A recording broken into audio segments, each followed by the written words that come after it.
номері 47 жалпы орта мектебінің 3А сынып оқушысы Рахимжанова Мадина.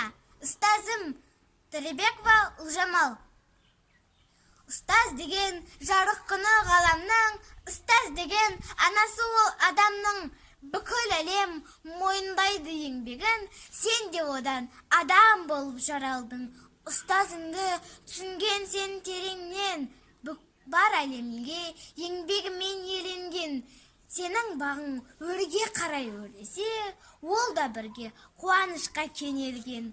Сол арқылы сен де өмір жалғадың, ізгі іс қой ұстаз тілін алғаның.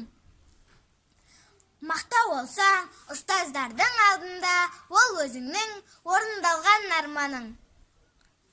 Ұстаз сөзін айтып жүрдік ән қылып, ол одан басқа жүрген кім бар жанды ғып.